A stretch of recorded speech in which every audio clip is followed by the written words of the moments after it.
Welcome to Native Yoga Toddcast. So happy you are here. My goal with this channel is to bring inspirational speakers to the mic in the field of yoga, massage, bodywork, and beyond. Follow us at Native Yoga and check us out at nativeyogacenter.com. All right, let's begin.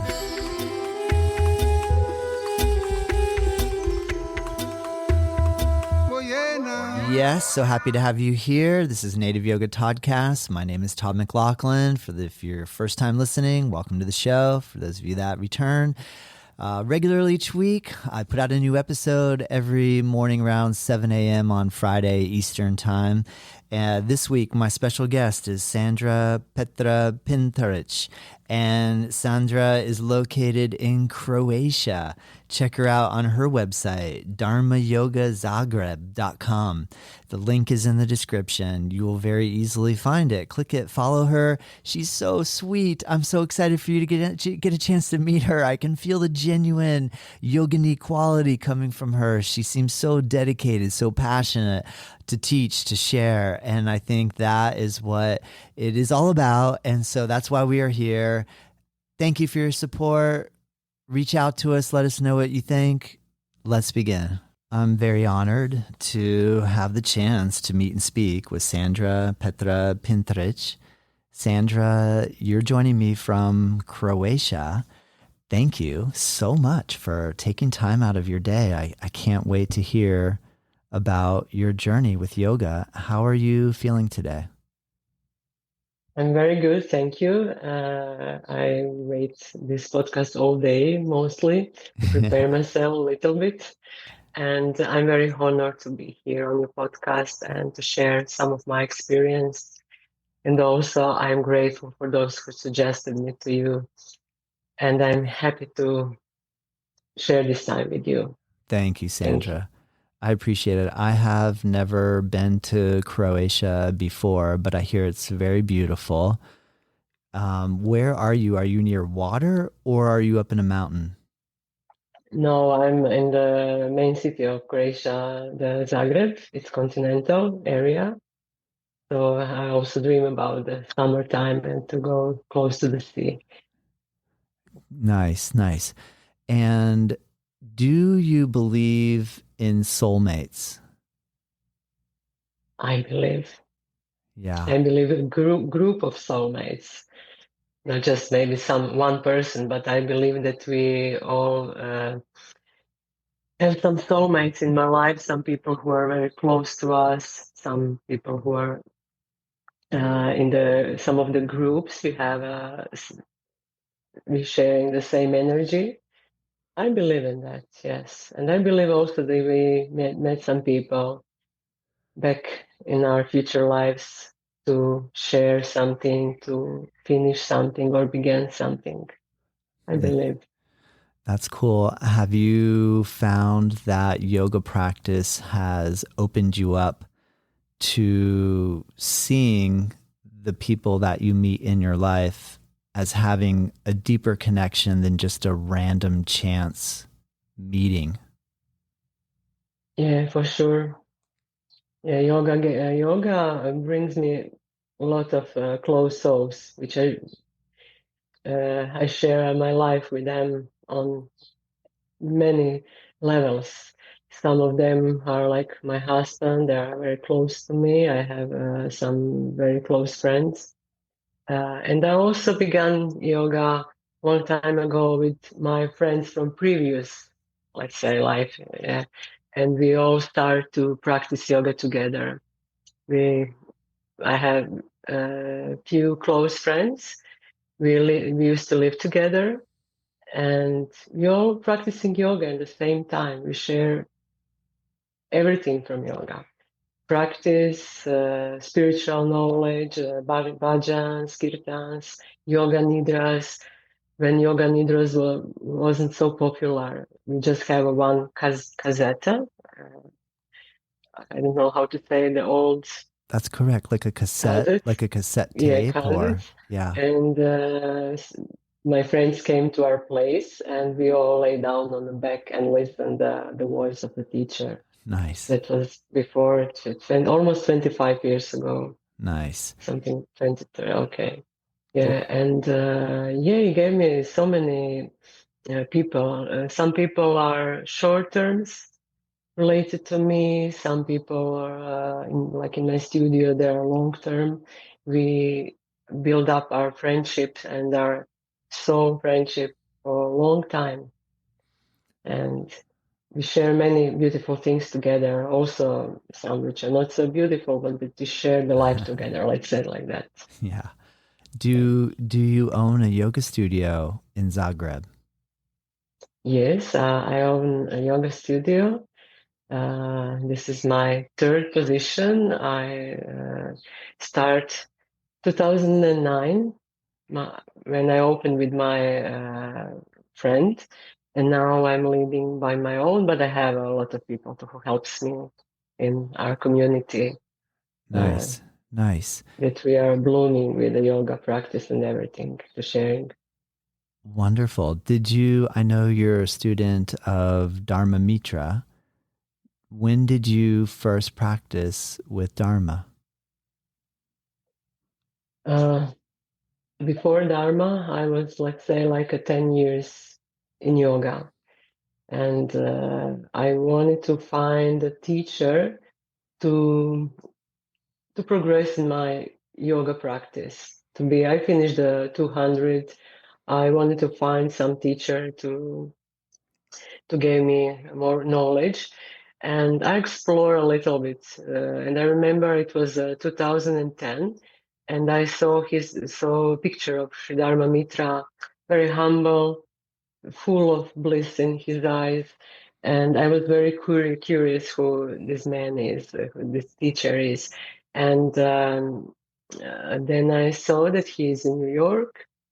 Uh, I thought maybe New York is too far away from us, but somehow I decided to go on his teacher training, 200 and 500.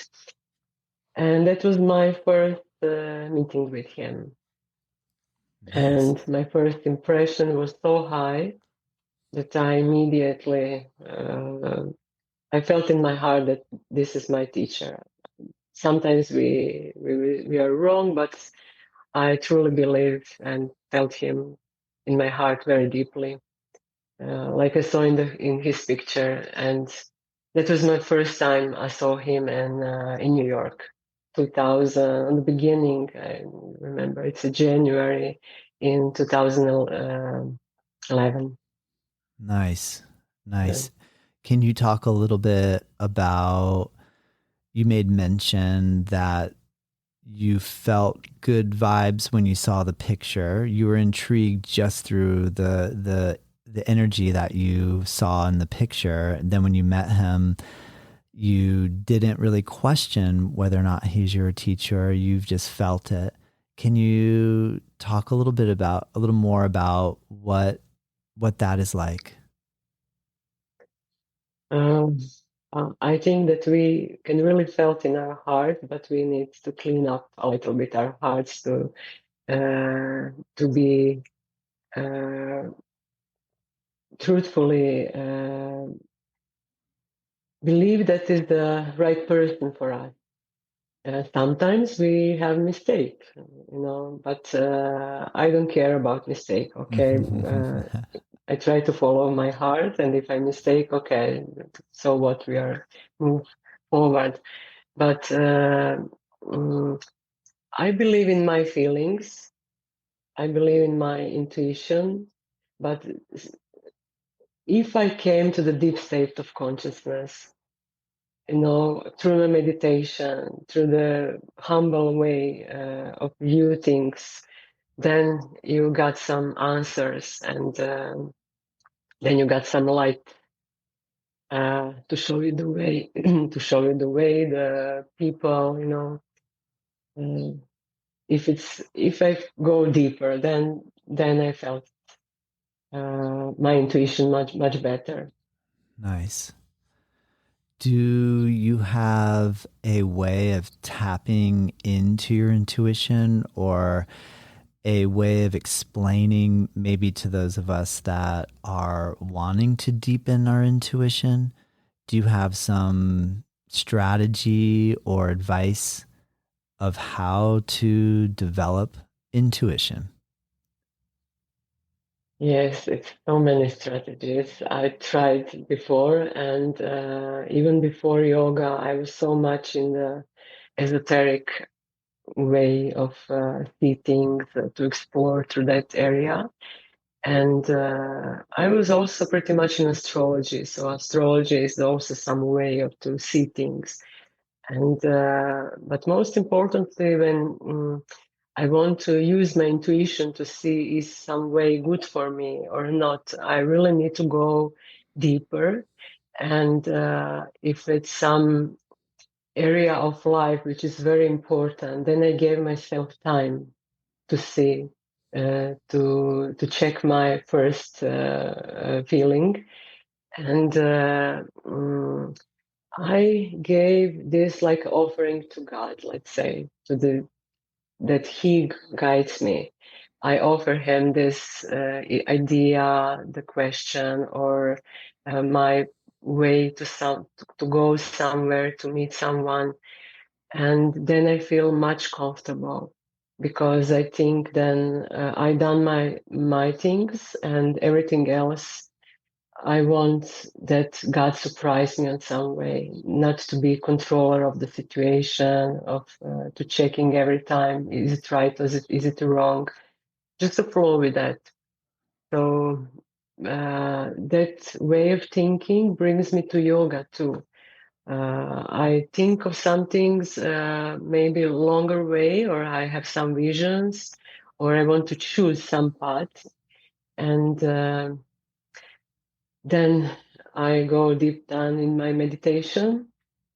Sometimes I have more days than sometimes less days. Sometimes I go like a 40 days to see what will goes on from that idea. And when I got the answer in my heart, then I'm pretty sure I don't care so much what will come because I will do my best and whatever comes, that's it.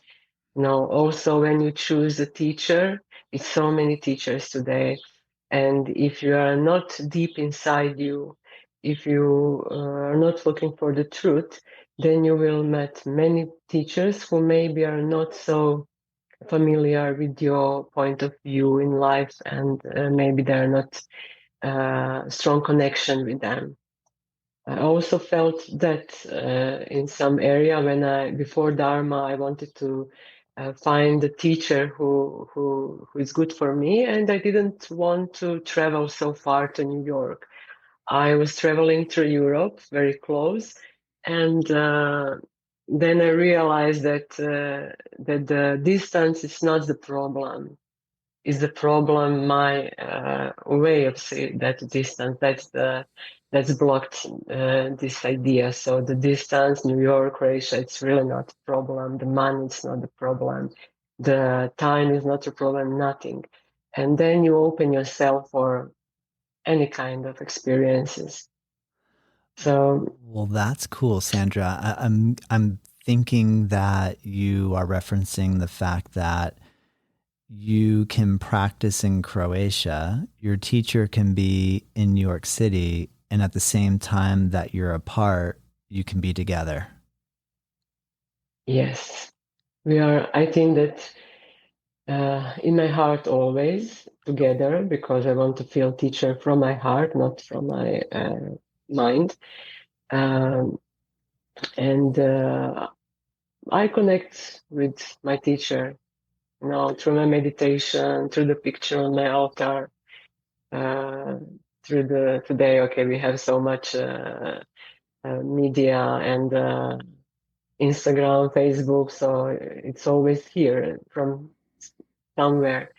But deep inside, what is most important for me, it's my feeling for the teacher. Not just that I have a teacher. I don't care for that. It's my feeling, my connection, my true connection with him. Can you So. That's amazing. I hear you. Being a facilitator of a yoga studio slash you're a yoga teacher and you have students, do you feel like you are within a chain or like a connection point between you and your teacher to your student? Or do you feel like they could kind of go directly to him around you? Like, well, how do you envision or feel or intuit the role that you play with your students and the connection that you have to your own personal teacher? Did that make sense? Yeah, yeah. So like I have a studio, and when I came to after my teacher training 500, this first one, I came to Croatia, and I used to lead like I was like a 5 years in. I started with Ashtanga yoga, my sort of style. Then I explored through the vinyasa systems, all kind in that time. That was not so much vinyasas. And that time we have like a power vinyasa, vinyasa flow, jivamukti yoga. I don't know, some this kind of yoga practice. And in the Croatia was very strong Ashtanga community. And I came with Dharma Yoga, and also I changed my practice. And I came because I shared the studio with the Ashtangis, and I came like from the space, like from the universe, come with the Dharma Yoga from nowhere. And everything was different side with the leg, different structure of the class, different point of view of the asanas, outer drishti, inner drishti, many things. And it was a little bit confusing for the regular classes, but somehow I was never so much in that I have problems with that. I just want to serve and to share my experience with Dharma yoga and Dharma as a teacher. And I don't know, I had a smile and just go through all that. And In the beginning, I was alone, like for many years, like maybe for a few 5 years, I was alone in the like one teacher in the Croatia, and uh, the students, I was like a bridge for them because they didn't know nothing about Dharma Mitra. Dharma, it's not so on the exposing himself on the media. They even don't have how the practice looks like. We in that time we had just like a few videos on YouTube, and it was like a mysteria what Dharma yoga is. Uh, and I was like a bridge to them. Many of them come to my classes, they stay, they fell in love in the practice. Then they start to see who is behind it, how I am like a devotional in that way. And I don't know, and everything happen in like on the track, and slowly, step by step, with our nice energy, uh, the some of the other teachers, I saw them go to New York. Be respectful. If you like this practice, if you want to share this practice, go there in New York, finish the teacher training, share the yoga, and slowly the community grow up. And I send, let's say, many teachers to New York. Today, they all have wish without me.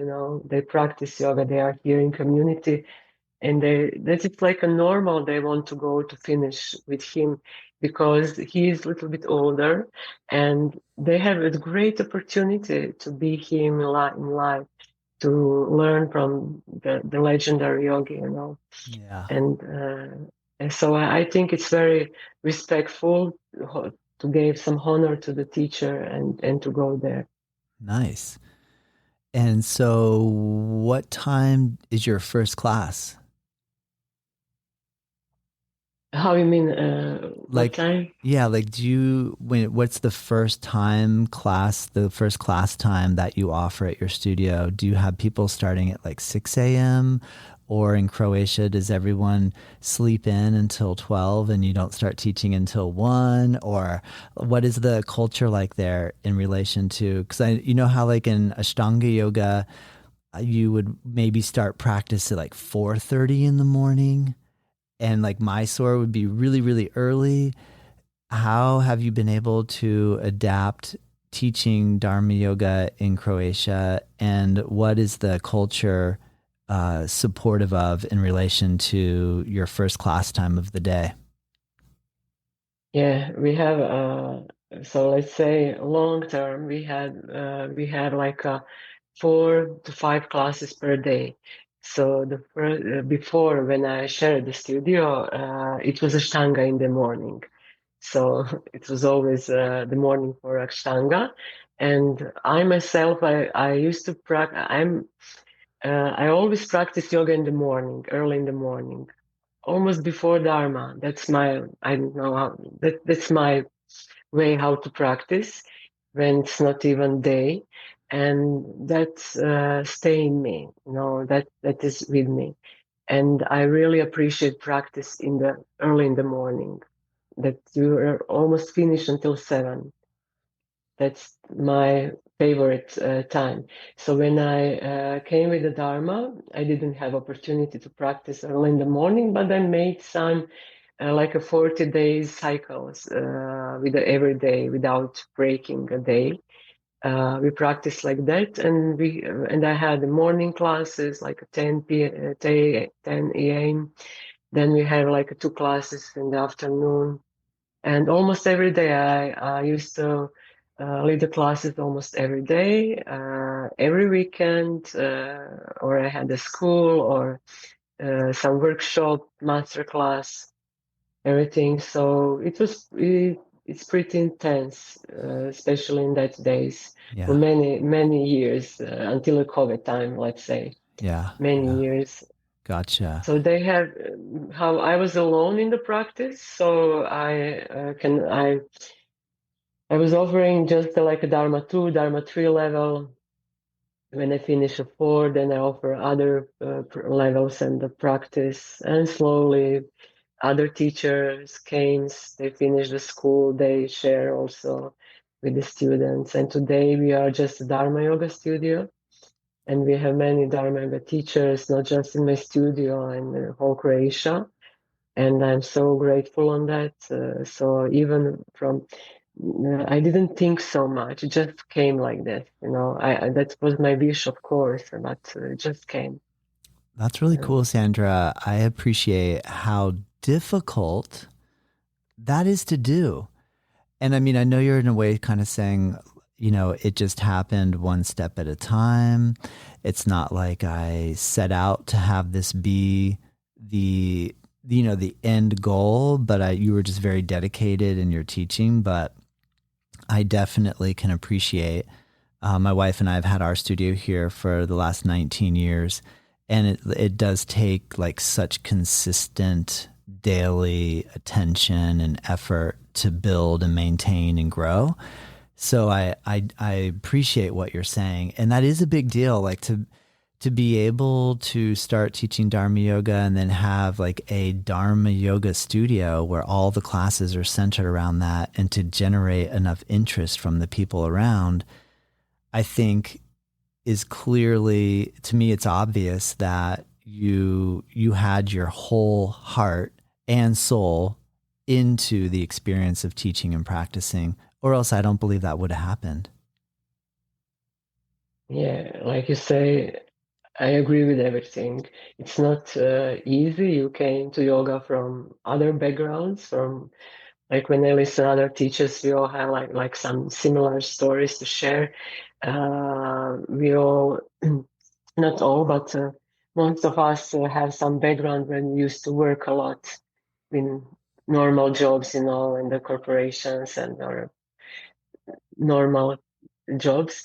And then you came to yoga. Maybe if you think yoga, it's like just a meditating, just to to do nothing, you just do practices, they're very wrong. So you do everything, even more than you used to work, I would say. So it's many obligations. And if you want to studio, have a long-term stability, so really you need to bring there your heart, your full heart, like you say.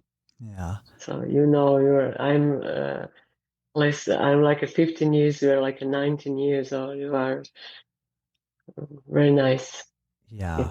It's and also I think it's you cannot count everything. It's like a mercy of God, you know. It's like a mercy who will came to you, who will stay here. I agree. I hear you. And on that theme of soulmate, and when I asked you if you believe in a soulmate, you said yes. I think a lot of us think about a soulmate. That means like the one person that we meet that might end up being either our spouse or our life partner. But I noticed that in our correspondence prior to this conversation that you made mention of like the group soulmate, that they're like your yoga community is a part of your soulmate, and or your teacher, and or like you mentioned your husband or a life partner. Can you explain a little bit about how you see the community as a soulmate experience? Stay with us. We'll be right back.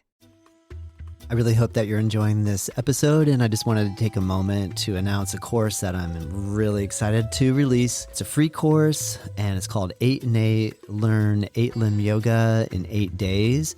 My goal is to help coach you along in the Ashtanga yoga practice in a way where we take just the sun salutations, the fundamental asanas, and the final breathing poses, break it down with some philosophy videos as well, explaining the 8 limbs of Ashtanga yoga in a very easy to use, friendly course that is totally free. Click the link below, check it out. Let me know what you think. All right, let's get back to the episode.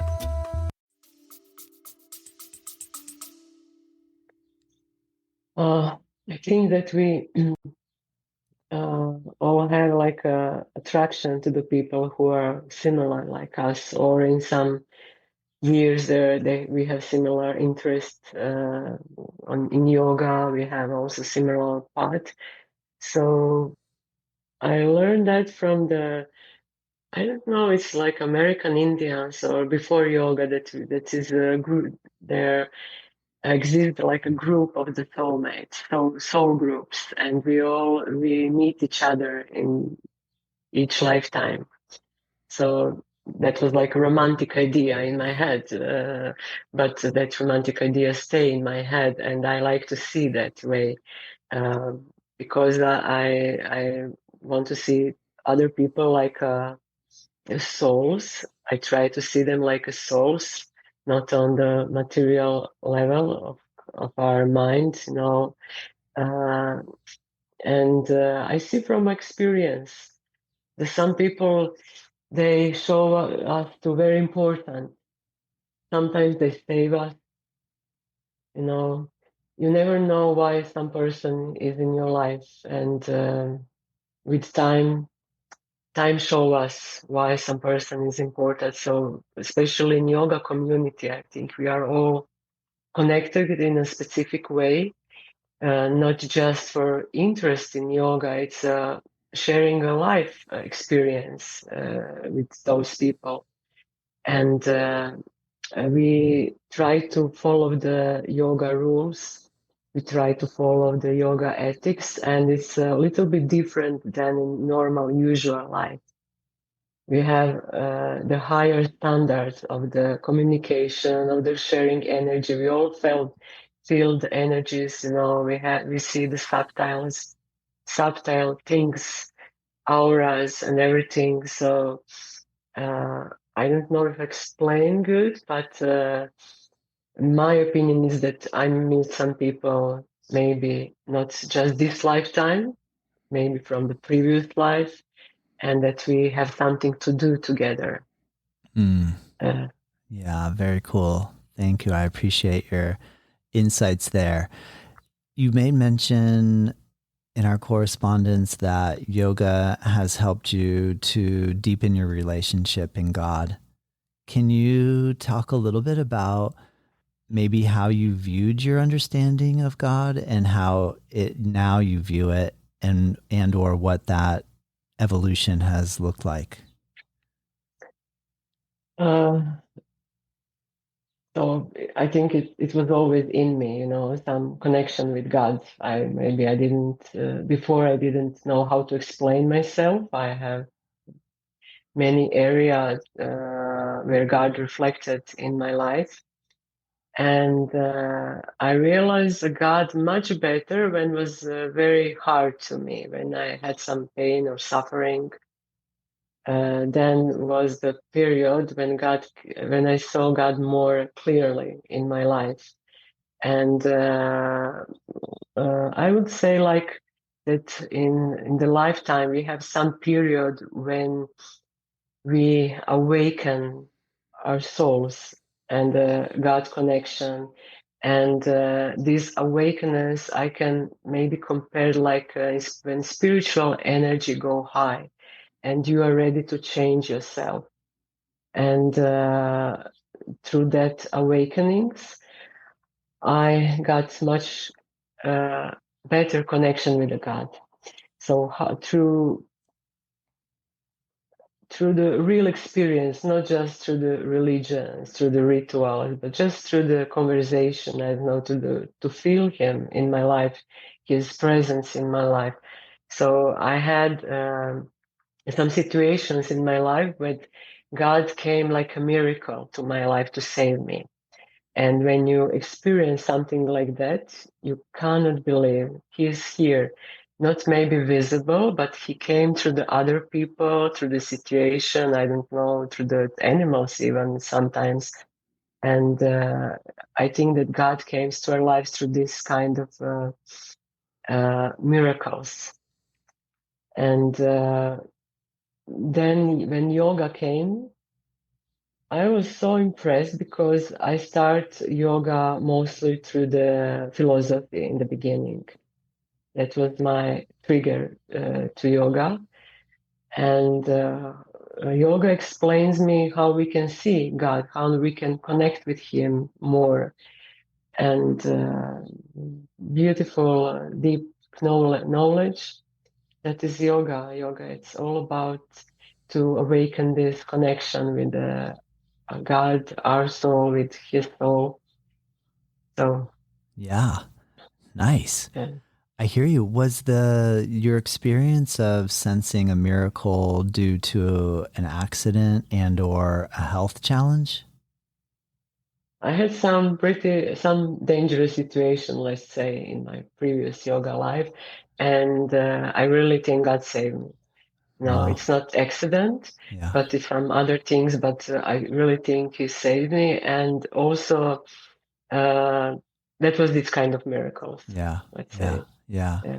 Very cool, Then Sandra. then you clearly see that God saved you, that you got some signs Yeah. that you do something which is not usual for you, and something happened maybe on that place, or something that you maybe will be hurted, or yeah, Yeah. yeah. That's cool, Sandra. What is one of the biggest challenges you feel that you're facing currently being a yoga teacher and a studio owner? Oh, um, I think that maybe from the COVID times, let's say that a lot of things changes, and that is my challenge because before we didn't have so much online interaction, not almost nothing. You had like few emails in day, everything was so easier than now. Let's say that times bring us a lot of new jobs, new obligations, new interactions. Technology came, the digital area. Oh my God! And you want to serve in yoga, and you got so many stuff to deal with. And for myself, that was pretty much not easy to deal with that, because I'm not that kind of person. I want to come to myself and to do my practice and share, to be in peace. And this digital area gave us so much distraction. So you need to be everywhere to be visible. Before, people just came, just came somehow. Do you have a website? And that was the main tool for the present yourself to other people. So I can say this is the main stressful area in my life to deal with. So second, maybe that the people change the mindset. So everything came easily. Before, if you want to go to the yoga class, you need to go to studio. You need to sacrifice your time, your travel. Today everything is here. It's like so easy to come to the yoga class. You have everywhere. It's offering everywhere. So the students, I would say, maybe I see this little bit of laziness in the, to come real to see teacher, to practice the real yoga in the real time with the real teacher.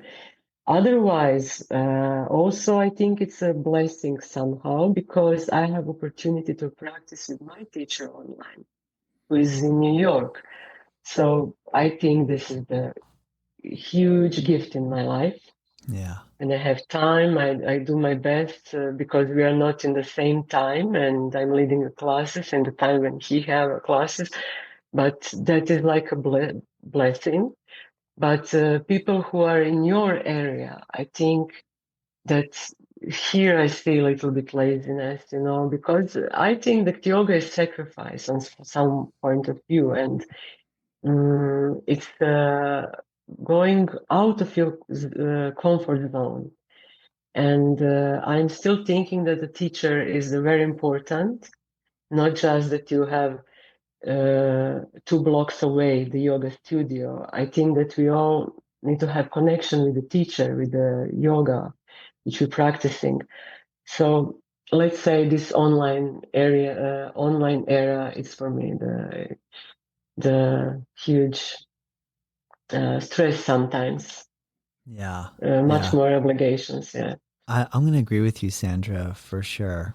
There's something about the simplicity of the era that you speak of, where you have a website, maybe you send out emails, like even if you were doing some type of email sending, that was almost, I remember at one time a student came in and I was using an email service where I could every month just send out, an email to everybody. And she was like, whoa, that's not very yoga of you, for you to be like marketing your services through an email. And I thought, well, I hear you. I mean, this is like a long time ago. And I was like, at that time, it felt almost like you were doing something wrong if you were attempting to market yourself digitally. You know what I mean? I remember an era where it was like even making a yoga video in some way was looked at like you were cheapening the whole experience of yoga by trying to put it onto a video reel or whatever. So you're right. There's been such a huge transition from the sort of apprehension of digital technology to where we are now. I agree with you. I appreciate that you brought that up. Yeah, that's the way how we Yeah. need to live now and to share now. Yes, we need to be we have much more obligations to do Yeah. according to the leading a studio. Yeah. How are you navigating students that are approaching you and saying, Sandra, I have pain?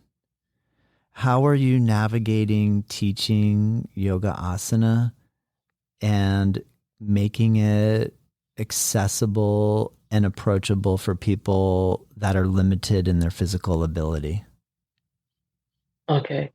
So first of all, I think that when we came to yoga, that yoga, when you start to practice yoga, that yoga bring everything what is in the body and mind out. So if you have some pain in your body, and usually normal poses, you don't feel it, you don't see it. So in the beginning of yoga practice, yoga brings pain out. So then we see where we need to bring attention to heal it. So with the breath, with the movement, with the concentration there, with the focus on prana to stand there, because my opinion is that we have ability to heal ourselves. So we bring pain to us, so that's what we did to ourselves. And also I think that we have the ability to heal ourselves on some level. So this is the one kind of the pain. Other kind of the pain is if someone practice yoga and go over his limits and hurt the body because he doesn't respect the limits of the body, because he wants to go more faster in the some poses, more stronger, and the body it's not ready. So then I think that we need to go on the lower level to practice with more awareness with the body, because yoga it's all about awareness. So to be in present moment with full consciousness, to feel yourself also in this physical level. So this is the second, let's say, type of the pain. And the third type of the pain is the people who came on yoga class to heal themselves. So for them, I think it's very depends of our teacher to go individual with that person to see how we can make the proper practice for that person, and also to leave that person in their practice, that they learn the way how they can practice in that way to deal with the pain or some some things which are if they have like something broken or some long-term diseases. Yeah. Good So, point. Good point. Great but answer. mostly, I think that we got that experience to learn, of course, something, and that we uh, cannot avoid that the pain is here to bring attention on that area, on that place, and that yoga, it's like a medicine. It's like a pill. It's a medicine for the body and of course mind, the spirit, but also for the body, because the body it's a reflection of our emotions, of our mindsets. Our blood it's full of our emotions. Every cell feel our emotion on our thought, and the body it's like a mirror of our mindset, of our lifestyle, life experience. Yes. Nice, Sandra. I hear ya. How many classes a day are you currently teaching? You had made mention that in the past you held a very busy schedule every single day, on the weekends, 4 classes a day. Do you balance that differently now, or are you still just as active? Yeah, I balance it differently now. I'm still leading classes almost every day. I have like 4 classes regular every day, but then I have like a weekend, some weekend schedule, or I offering something else. But I have many students, many teachers, Dharma teachers. So I need to share space for them, that they build up that teachers sharing and leading the classes. So now it's a little bit easier to me, let's say. I have many other obligations according to this, to leading the studio. But also I have some private clients, and most like it's 2 classes two, not every day, but 2 classes, let's say. I combine that. Uh, That's cool. How would you relate yoga culture in Croatia to yoga culture in New York? Oh, it's it's different, yeah. Is it different? All right. It's a different, but first studio in Croatia was the studio with New York teachers. Interesting. The first, Yeah. like this Yeah. kind with many styles, yoga studio. And so from the beginning, we had some taste of the New York practice of yoga. And I finished my first school in that studio, in that school. And when I came first time in New York, I saw yoga in every corner. You know, every corner was a yoga studio. In Croatia, we have just three in that time, three yoga studios. So comparing to that, it was huge difference. In Croatia, was much more attention to the groups of the specific yoga types, like transcendental meditation, art of living, community, Hare Krishna community, yoga in daily life. I don't know some others, but we have different types of the yoga, and that was around the teacher, and that was the closed groups. We met somehow sometimes, but that was the closed, mostly closed community. And the yoga centers or schools like we have now, we had just three in that time in New York City in every corner. I see the people in New York very good discipline. You know, it's like a normal to go to yoga. Yeah. Um, Yeah. Yeah. Even in the business, they have a business break in the daily. Yeah. I was so impressed in that, and I was impressed in the discipline, especially when I came to Dharma Center. I was totally impressed. In the first line was like long-term students of Dharma, advanced practice totally, but those people were so humbled, and that I attached to that. You know, Yeah. Yeah. it's like a first impression. Yeah. So in Croatia, sometimes we need to work on discipline, uh, but you know, like a strong Ashtanga community, we have some discipline. We have the people who practice like that. Yeah. Also, I had very much discipline in the previous, like a sport life, and it came to me with me in yoga. But that is the main difference. What I saw in New York. That's cool. Yeah. It sounds though like you are cultivating that type of discipline in your studio. I mean, just based off everything you've said, it sounds like you're developing it. Yes, I Yeah. the top of my development, let's say, is the like a morning cycles. I have for many years like a 40-day cycle. Every morning, like 6:30 in the morning, like for 2 hours, and that was my way to express the discipline because I think the yoga it's first of all discipline, and whatever you learn if you don't practice, you know, it's nothing. And maybe people through me saw that style of the practice.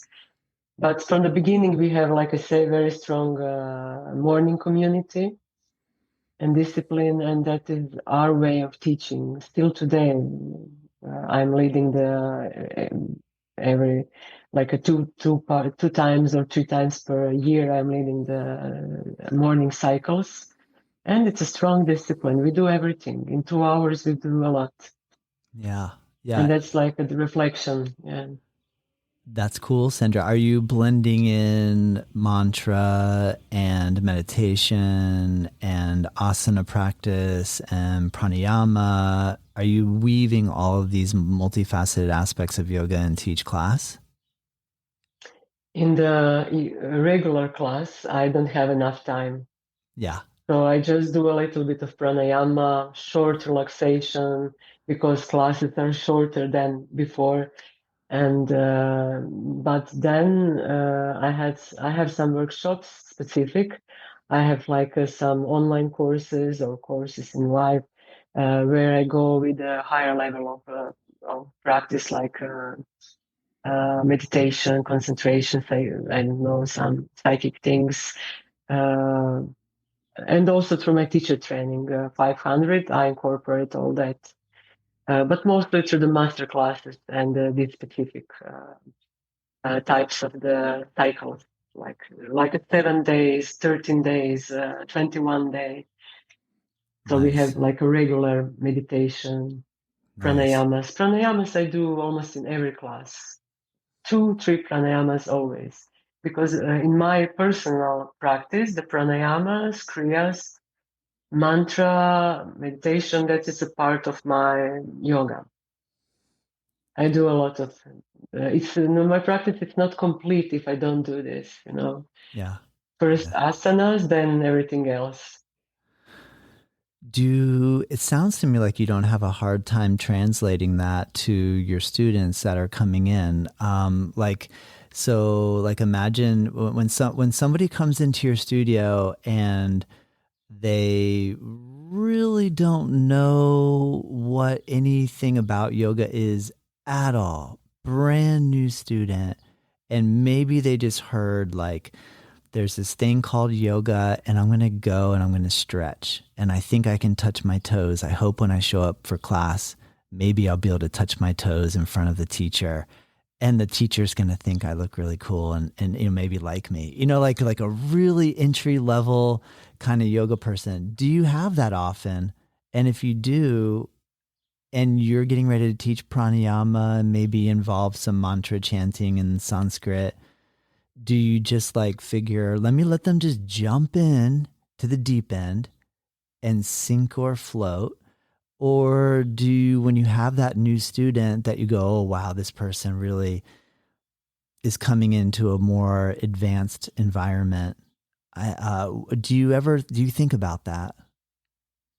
Yeah, of course. Yeah. So in studio we have different kinds of classes, different levels, and so that is for me the best way to offer the yoga practice like we are doing, and also we have open level classes. So I think on the beginner class, if someone came to the full beginner class, he will get just the basic of yoga, not mantras, not so much pranayamas, just the breath awareness, relaxation and that.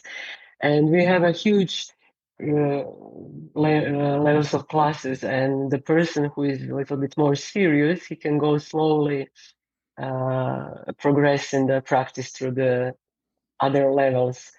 So we do like this a long time. Almost from the beginning, we have the range of this kind of the classes. But also we have like an open level class. So if someone wants to see how it's to have a mixed group with advanced students, with beginners, and that can be very inspirational for someone. That is like you say that when someone jump and got everything. So everyone can choose for themselves. We have some people who are always beginner, that is good for them. So I think it's okay to offer the range of the classes, different levels. Yeah, very cool. Mm. That's awesome that you were able to do that, that you've been able to cultivate that. I'm curious, Sandra, how many languages do you speak? Because I think you're doing a phenomenal job with your English. And when we started getting ready to do the podcast, you had made mention to me, "Oh, I'm going to try to do in English, but I don't know how good I'll do." I think you're doing great, but I'm curious, how many languages do you know? I know just English. I used to speak Italian and German, but I forgot. I didn't speak a long time, but just English. But like I mentioned you before podcast, I really didn't speak a long time since COVID time on a regular, normal conversation. I only leading a classes in English. Because almost every class I lead in English. We have some English students in Croatia. There's some of them lives here. Some of them jump to the class, but almost every class is English. Got it. Got it. Well, you're doing an amazing job. So, well done. Not easy to do. Thank you. Not easy to be interviewed in your second language. So, But it's not easy because the practice is everything. But I'm doing my best. Yeah. well, Sandra, I'm so grateful to have this chance to meet and speak with you. I really appreciate it. And thank you for being willing to go out on the edge and do this with me, with the challenge of doing in English. Is there anything that you would like to leave us with and the listener with in relation to motivation and or inspiration to continue to practice? Oh, it's many Please. different kind of inspiration, but maybe let's say that if you want to succeed in the long term, like a yoga student, yoga teacher, whatever, let's say a yoga student, just practitioner, that you really need to have very strong inspiration. So, because if you lose inspiration, you lose everything. You don't have enthusiasm more to do the practice because yoga practice is like ups and downs. It's different on the beginning, different. You evolve through the yoga practice, you change through that, but you need to keep the strong discipline. You need to have, let's say, almost the same practice, just upgrade with the time and. The really clear inspiration, what leads you on the path of the yoga. And if your inspiration is a spiritual way, targeting that way, then you will succeed. You will you will keep yoga in your life, because it's not easy. We have so many distractions from the outside world that it's not easy to be on the yoga path. But I think it's the most beautiful way to transform ourselves and to transform our mindset, transform our health, and also that we transform our relationship with the divine connection. And if you have a teacher who is still lives in this earth, this is the really huge blessing. So be with that teacher, share your time with him on with your possibilities, and also don't wait to become perfect to share the knowledge. So let's say fix yourself a little bit, be happy with yourself and share it. So it's many people outside who are suffering still, and I think that uh, our service like a teachers is a huge blessing to help others. You forgot on yourself and you just go through that. That's your like a mission. That's your mission in your life, and that it's a beautiful mission to be on that way. Don't be Yes. afraid. Just go. Don't worry. Just do yourself. Do your heart, and everything will be all okay. So. But first, fix yourself a little bit. So we are not fixed even this lifetime, but do your best. Yeah, don't wait to become perfect to serve. Yeah. Yes. Yeah. Oh, beautiful, Sandra. Thank you so much. I really appreciate it. I enjoyed hearing about your yoga journey. Thank you for sharing it with us.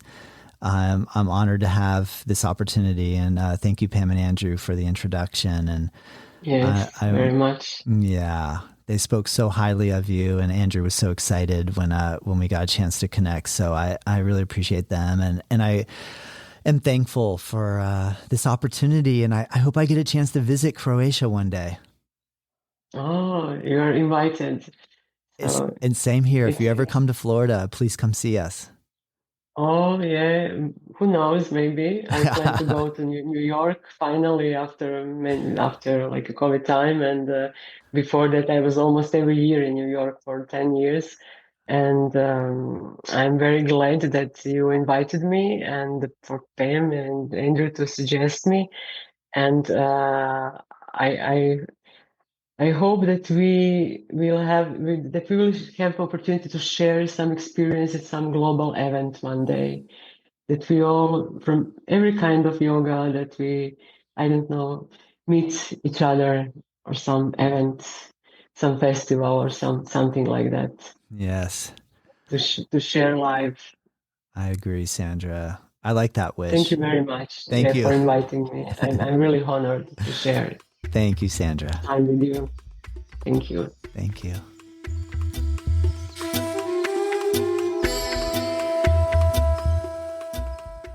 Native Yoga Toddcast is produced by myself. The theme music is dreamed up by Bryce Allen. If you like this show, let me know. If there's room for improvement, I want to hear that too. We are curious to know what you think and what you want more of, what I can improve. And if you have ideas for future guests or topics, please send us your thoughts to info@Native Yoga Center. You can find us at nativeyogacenter.com. And hey, if you did like this episode, share it with your friends, rate it and review, and join us next time.